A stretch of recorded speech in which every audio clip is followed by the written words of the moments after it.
সন্তানের জন্য নিজের জীবন কোরবানের আরও একটি নজির গড়লেন এক বাবা। এবার বঙ্গোপসাগরে সৃষ্ট প্রবল ঘূর্ণিঝড় রেমালের তাণ্ডবে একজনের মৃত্যু হয়েছে। প্রবল ঝড় বৃষ্টির সময় বাড়ির বাইরে থাকা ছেলেকে ফিরিয়ে আনতে গিয়ে মারা যান তিনি। মৃত ব্যক্তির নাম মোহাম্মদ সাজিব। তার বয়স 51 বছর। গত রাত 10:30 থেকে 11টার মধ্যে ঘটনাটি ঘটেছে।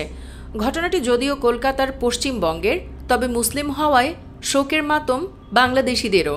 ভারতীয় সংবাদ মাধ্যম আনন্দবাজার পত্রিকার খবরে বলা হয়, সজীবের ছেলে বন্ধুর বাড়িতে আইপিএলের ম্যাচ দেখতে গিয়েছিল। ঝড়ে ছেলে বিপদে পড়তে পারে এই ভয়েই তাকে ডাকতে গিয়েছিলেন সজীব।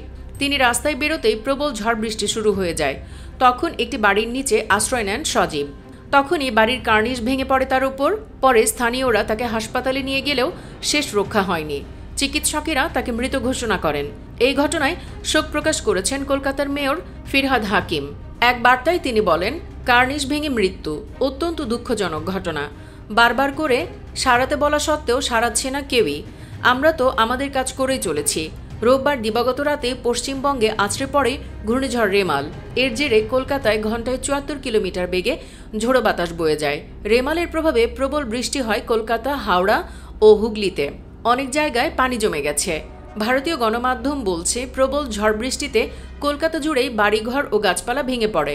রাস্তা থেকে সেগুলো সরাতে রাতেই কাজ শুরু করে দুর্যোগ মোকাবেলা বাহিনী। আলিপুর আবহাওয়া দপ্তর জানিয়েছে, সোমবারও রেমালের প্রভাবে রাজ্য জুড়ে ভারী বৃষ্টিপাত অব্যাহত থাকবে।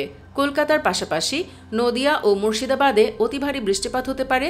বুধবার পর্যন্ত মালদা ও দক্ষিণ দিনাজপুরে ভারী বৃষ্টির জন্য সতর্কতা জারি করা হয়েছে। পশ্চিমবঙ্গের পাশাপাশি ত্রিপুরাতেও রেমালের সতর্কতা জারি রয়েছে। সোমবার বাতিল করা হয়েছে বেশ কয়েকটি ফ্লাইট। রাজ্য সরকারদেরকে সব ধরনের সহায়তার ঘোষণা দিয়েছেন প্রধানমন্ত্রী নরেন্দ্র মোদী। সার্বিক বিষয়ে তিনি খোঁজখবর রাখছেন বলে জানিয়েছে নয়াদিল্লি। দর্শক, ছেলের খেলা দেখার কারণে বাবার প্রাণ গেল। ঘটনাটি কতটা হৃদয় বিদারক কমেন্টে জানিয়ে দিন আপনার অনুভূতি, আর অবশ্যই ভিডিওটি লাইক ও শেয়ার করুন। পরবর্তী আপডেট পেতেও আমাদের সাথেই থাকুন। ধন্যবাদ সবাইকে।